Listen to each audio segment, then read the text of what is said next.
Ẹ̀yin aráalé, ẹ káàbọ̀ sí Mashola Gist TV. Ṣé àlàáfíà ni ẹwà gbogbo lè ń kọ́? Gist tèmi tí a gbọ́ ò wọ́n ní àwọn olórí wọn ni wọ́n ti gbà láti kó ẹrù wọn kúrò nínú palace o. Ipe nítorí pé kábíyèsí ní gbogbo nǹkan tó kù tí wọ́n ti kó kí wọ́n kúrò nínú palace, kí wọ́n lọ sí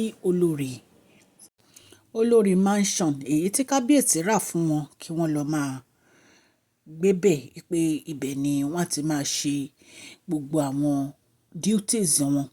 Wípé ẹ̀ẹ̀kọ̀ọ̀kan tí wọ́n bá ní function ni wọ́n máa wá sí palace. Wípé wọ́n dẹ̀ ti sọ fún wọn pé ó ní ibi tí wọ́n lè dé nínú palace yẹn, pé kì í ṣe gbogbo ibi tí wọ́n lè dé. Ẹ̀yin èèyàn lé, ẹ jẹ́ kí a gbọ́ gbogbo nǹkan tí ó ṣẹlẹ̀ nínú gist yìí. Ṣé ẹ mọ̀ pé kábíyèsí ti sọ fún wọn wípé ó ní ibi tí wọ́n lè dé nínú palace. Wọ́n ní immediately ni òfin yìí ló múlẹ̀ o. Wípé wọn kàn lè máa wá sínú palace bí wọ́n ṣe ń wá tẹ́lẹ̀. Ẹ̀yin èèyàn lé, allegedly nǹkan tá a gbọ́ nìyẹn. Ṣé ẹ mọ̀ pé bíi ti tẹ́lẹ̀ wọ́n ń jáde nínú palace ńgbà tó wù wọ́n, wọ́n ń wọlé sínú palace ńgbà tó wù wọ́n, ńgbà tó wù wọ́n náà ń wá. Ṣùgbọ́n ní ìsìn wọ́n ní kò sí yẹn o. Wọ́n ní tán bá ní function àbí event tó jẹ́ pé orúkọ wọn wà láti wá ṣe event àbí function nìkan náà lè wá. Wọ́n ní wọn kàn lè wá sí inú palace láì ṣe pé wọ́n ní function tó fẹ́ wá ṣe. Nǹkan tá a gbọ́ allegedly nìyẹn. Wọ́n ní wọ́n ti sọ fún Dr. Elizabeth o wípé kí wọ́n gbé gbogbo schedule iṣẹ́ wọn jáde, gbogbo àwọn function tó máa ń lọ. Wọ́n ní kí Dr. Elizabeth gbé jáde. Bí a dẹ̀ ṣe gbọ́, wọ́n ní 60% of iṣẹ́ yẹn láti lọ represent kábíyèsí ní gbogbo àwọn function tó bá jẹ́ official. Wọ́n ní Queen Naomi náà máa take over 60%. Wọ́n ní 20% Dr. Elizabeth ló máa take over 20%. Wọ́n ní 40% tó kù òun ni wọ́n máa pín láàrin àwọn olórí yìí. Nǹkan tá a gbọ́ allegedly nìyẹn, ẹ̀yin aráalé. Wọ́n ní gbogbo àwọn iṣẹ́ wọn, gbogbo àwọn function tó máa ń ṣe, wọ́n ní wọ́n máa post ẹ̀ sí WhatsApp group wọn. Wọ́n á rí gbogbo nǹkan tó máa ṣe, wọ́n á rí lórí ẹ̀, ẹ̀yin èèyàn lé. Wọ́n ní èèyàn kan tí wọn ò ní pé kó má wọnú palace ni Dr. Lizzy. Wọ́n ní anywhere ni Dr. Lizzy lè wọnú palace, wọ́n láwọn nìkan ni. Wọ́n ní ṣùgbọ́n àwọn tó kù wọ́n ló lójú ibi tí wọ́n lè wọ̀ nínú palace yẹn, even nǹkan tó bá wọ inú palace. Bí a ṣe gbọ́ o, wọ́n ní láti next month lọ July, wọ́n ní Dr. Lizzy àti Queen Naomi ni wọ́n máa take over gbogbo duties tó wà nínú palace. Bí a ṣe gbọ́ nìyẹn, ẹ̀yin aráalé. So láti next month yẹn lọ, 60% of events Queen Naomi ló máa ṣe officially. 20% Dr. Elizabeth ni. 20% tó kù náà máa ṣe láàrin àwọn olórí yìí. Wọ́n á pín láàrin àwọn olórí, wọ́n á pín fún wọn. Èyí tó kù nìyẹn. Ẹ̀yin èèyàn lé, ẹ jẹ́ kí n kí ẹ̀yin olólùfẹ́ mi ní ilé lóko àti ní ẹ̀yìn òdì wípé ẹ káàbọ̀ sí Mashola Gist TV. Mashola Gist TV ń kí yín. Mashola Gist TV ń kí yín. Adúpẹ́ atọ́pẹ́dá.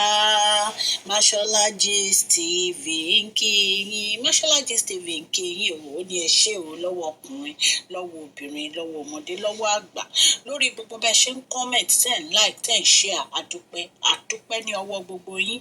Mashola Gist TV ń kí yín. Ẹ̀yin olólùfẹ́ wa, ẹ káàbọ̀ sí Mashola Gist TV. Ṣé àlàáfíà ni ẹwà gbogbo lè ń kọ́? Orúkọ mi ni Mashola, kò yí padà. A máa ń sọ̀rọ̀ nípa celebrity gist, royal gist, politics àti gbogbo nǹkan tó ń ṣẹlẹ̀ ní agbègbè orílẹ̀-èdè bàbá wa ní ilẹ̀ Nàìjíríà. A ń sọ̀rọ̀ nípa celebrity gist, royal gist, politics àti gbogbo nǹkan tó ń ṣẹlẹ̀ ní orílẹ̀-èdè wa. Ẹ̀yin èèyàn lè tẹ́ bá ti subscribe, ẹ tẹ notification bell kẹ́ ẹ subscribe so that a bá ti post any gist ẹ máa rí. À ń sọ Yorùbá lórí channel yìí nítorí pé a fẹ́ gbàgbé àṣà àti èdè wa. Ẹ̀yin èèyàn lé, à ń ṣe advert lọ́lọ́kùn òjọ̀kan lórí channel yìí. Ẹ kàn sí wa ní Mashola Gist TV. Ọlọ́run Elédùmarè á bá mi gbọ́wọ́ yín sókè o. Ọlọ́run Elédùmarè á bá mi ran gbogbo yín lọ́wọ́ o. Òkè òkè ni ọlá yín á máa lọ o. Ọlá yín ò ní lọ ìsàlẹ̀ la. Ẹ̀yin èèyàn lé, bí a ṣe gbọ́ nìyẹn. Wọ́n ní àwọn olórí wọ́n ní kábíyèsí ní kán kó ẹrù wọn èyí tó kù tí wọ́n ti kó wípé àwọn dẹ̀ ti gbogbo nǹkan tí wọ́n sọ wípé wọ́n lè wá inú palace wọ́n ní ó ti bẹ̀rẹ̀ nìyẹn bó ṣe kẹ́rù wọn.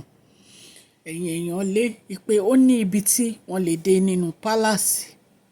Bí a ṣe gbọ́ o, wọ́n ní títí di ìgbà tí Queen Naomi á fi padà sínú palace o, àwọn olórí yìí wọ́n á sì máa ṣe ojúṣe wọn gẹ́gẹ́ bí olórí nínú palace kábíyèsí. Àwọn olórí yìí wọn ò ní wá sí inú palace bó ṣe ń wá tẹ́lẹ̀, ṣùgbọ́n wọ́n máa wá nígbà tí wọ́n bá ní nǹkan ṣe nínú palace ni.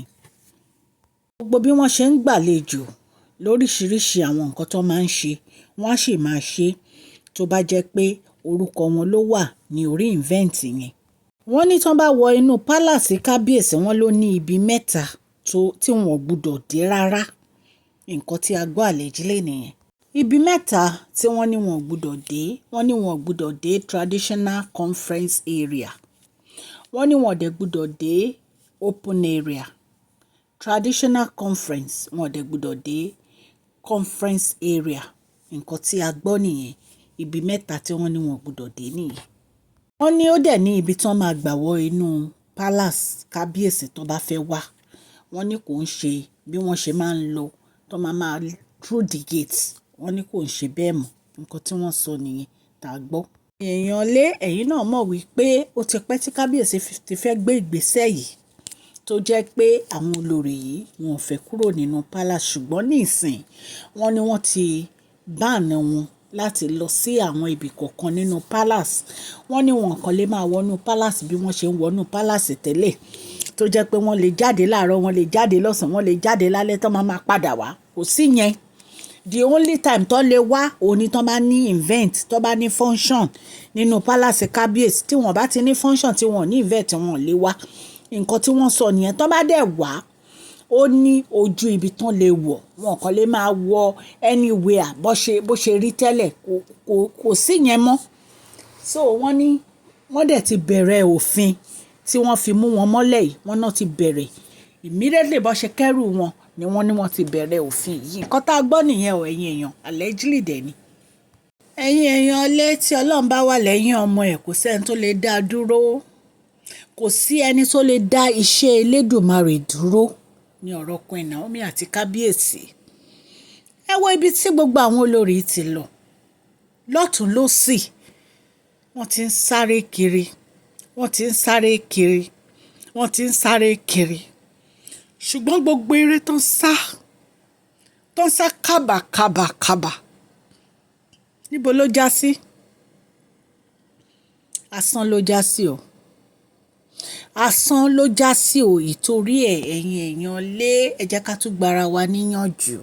Ẹ má jẹ́ ká kánjú ju kádàrá lọ. Especially ẹ̀yin tẹ́ ẹ̀ tí ì fẹ́ yàwó, ẹ̀yin ni mò ń bá sọ̀rọ̀. Tẹ́ ẹ̀ tí ì fẹ́ ọkọ, ẹ̀yin ni mò ń bá sọ̀rọ̀. Ẹ má jẹ́ ká lọ gbé egun eléegun. Ẹ jẹ́ ká kọ́kọ́ bẹ̀rẹ̀ lórí ẹ̀yin ọkùnrin. Kí ló wà nù kéèyàn máa fẹ́ yàwó méjì? Kò sí nǹkan kan wàhálà ló wà nù ẹ̀. Ẹ jọ̀ọ́ tí Ọlọ́run bá ti fún yín ní ìyàwó tiyín tẹ́ ẹ dẹ̀ ti gbàdúrà sí i tọ́lọ́run ti ní aya yín nìyẹn. Ẹ má lọ fẹ́ lòmíì o. Nítorí wàhálà àti ìdààmú ló wà nínú ká máa kó ìyàwó jọ. Ilé olórogún ọgbà wèrè ni. Kò ń ṣe nǹkan tó dáa. Ìgbà tí èèyàn bá dàgbà lèèyàn tó máa mọ̀. Ẹ̀yin tẹ́ ẹ dẹ̀ ti jẹ́ obìnrin, mò ń advice yín ẹ má lọ fẹ́ ọkùnrin tó níyàwó ńlé. Ẹ dúró dàsìkò yín nítorí wípé ẹlòmíì á rí mú, ẹlòmíì ò mà ní rí mú. Ẹlòmíì á rí mú, ẹlòmíì ò mà ní rí mú. Orí ó yàtọ̀ sí orí o. Má ní àti ẹbí èèyàn kan ṣe bí ọkọ ẹ̀ ń gbé gẹ́gẹ́gẹ́ ní. Ó lè jẹ́ pé tí wọ́n bá débẹ̀, wọ́n lè má gbé ẹ gẹ́gẹ́gẹ́ o. Advice Mashola Gist TV ní o fún gbogbo wa tá a wà nílé. Ẹ̀yin tẹ́ ẹ̀ tí ì fẹ́ ọkọ, Ọlọ́run á fún yín ní ọkọ alálùbáríkà o. Ẹni tó máa ṣe bíi bàbá, ọ̀rẹ́, ẹ̀gbọ́n lọ́lọ́run máa yàn fún yín. Ẹ̀yin tó dẹ̀dẹ̀ yẹ pé ẹ̀ tí ì fẹ́ yàwó, Ọlọ́run á pèsè ìyàwó tiyín fún yín. Ìyàwó tó máa ṣe bí ìyá, ọ̀rẹ́, ẹ̀gbọ́n lọ́lọ́run máa pèsè fún yín o, ní àṣẹ Ọlọ́run ọba. Wọ́n ní bí àwọn olórí yìí ṣe kó ẹrù wọn nìyẹn o. Ẹ ṣáà rí picture tí mo gbé sí orí àwòrán, ẹ rí pé wọ́n ń kó ẹrù sínú ẹ̀. Wọ́n ní bó ṣe kó ẹrù wọn sínú mọ́tò nìyẹn tí wọ́n kó lọ sí ilé tí kábíyèsí rà fún wọn. Kábíyèsí ra ilé fún wọn.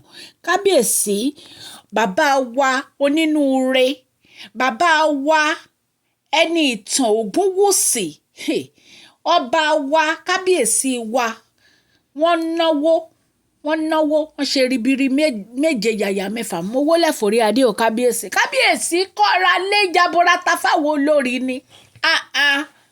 Àwọn olórí inú ọlá náà wà. Kọ́ kó ẹrù wọn, kọ́ kó lọ sílé mi ni. Kò ń ṣe pé bóyá wọ́n lọ sùn ta, kò ń ṣe pé ilé wọn ti nílé. Ẹ rí pé bàbá wa gbìyànjú o. Ọlọ́run Elédùmarè á máa ran bàbá wa lọ́wọ́ o. Ibi tẹ́ ẹ ti mú owó tẹ́ fi ra ilé fún àwọn olórí, Ọlọ́run á dí ibẹ̀ o kábíyèsí.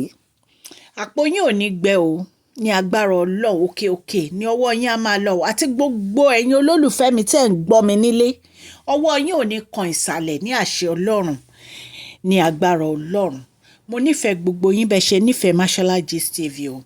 Ẹ má gbàgbé kẹ́ fún fídíò yìí ní thumbs up o. Please share this video, like and subscribe. God bless you all.